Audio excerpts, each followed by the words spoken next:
नमस्कार. आज आपण महाशिवरात्र स्पेशल साबुदाणा खिचडी बनवणार आहोत. तर त्यासाठी साहित्य पाहूया. साबुदाणे जे आहेत ते 4 ते 5 तास भिजवून घेतलेले आहेत, अशा प्रकारे पाहू शकता. त्यानंतर शेंगदाणे घ्यायचे आहेत वाटीभर, एक बटाटा आणि 4 ते 5 हिरव्या मिरच्या. एक पॅन गरम करायचा आहे, त्यामध्ये शेंगदाणे टाकायचे आहेत भाजायला.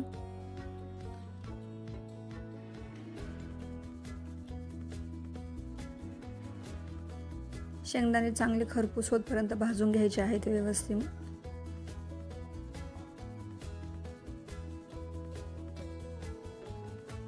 आता शेंगदाणे चांगले भाजले की ते एका मिक्सरच्या भांड्यामध्ये घ्यायचे आणि बारीक जाडसर असं थोडंसं कूट करून घ्यायचं आहे त्याचा.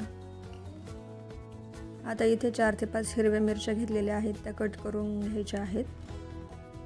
तुम्ही तुमच्या आवडीनुसार तिखटाचे प्रमाण वाढवू शकता मिरच्यांचे, तुम्हाला हवे तेवढे.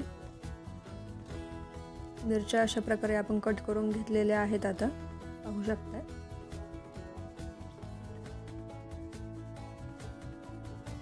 आता एक बटाटा घ्यायचा आहे,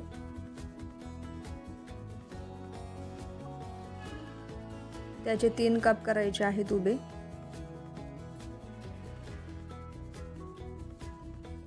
त्यानंतर आडव्या पद्धतीने कापून घ्यायचं आहे, अशा प्रकारे पाहू शकताय मी कसे काप केलेले आहेत. तुम्ही बटाटा उकडूनही घालू शकता खिचडीमध्ये. पहा, अशा प्रकारे जाड पातळ काप पाहिजेत बटाट्याचे.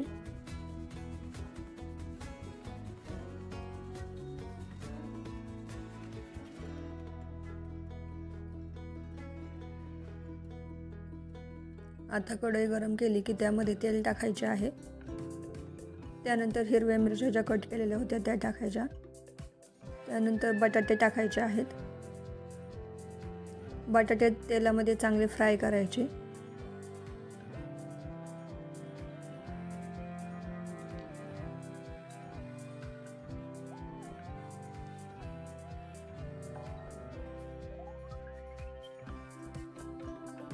बटाटे तेलामध्येच आता शिजत आहेत आपले थोडेसे, पाहू शकता.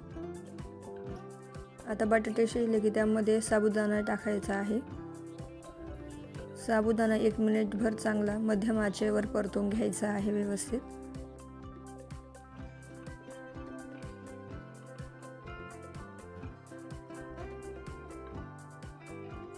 आता यामध्ये जो शेंगदाण्याचा कूट केलेला होता तो टाकायचा आहे.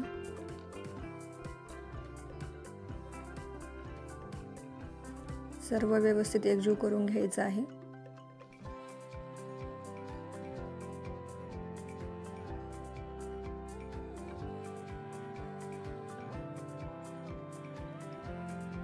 आता यावर झाकण ठेवून 2-3 मिनिट वाट पाहायची. त्यानंतर 2-3 मिनिटांनी झाकण काढायचे आहे आणि चवीनुसार मीठ टाकायचे.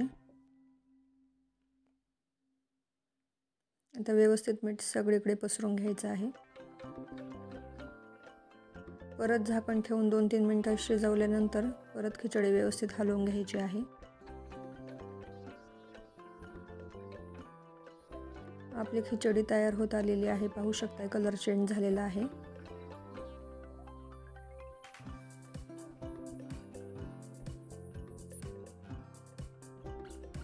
खिचडी तयार झालेली आहे आपली, गरमागरम वाफाळती अशी छानपैकी. एकदम दाणेदार मोकळी झालेली आहे सुटसुटीत खिचडी. तयार आहे आपली महाशिवरात्र स्पेशल उपवासाची साबुदाणा खिचडी. व्हिडिओ बघितल्याबद्दल धन्यवाद.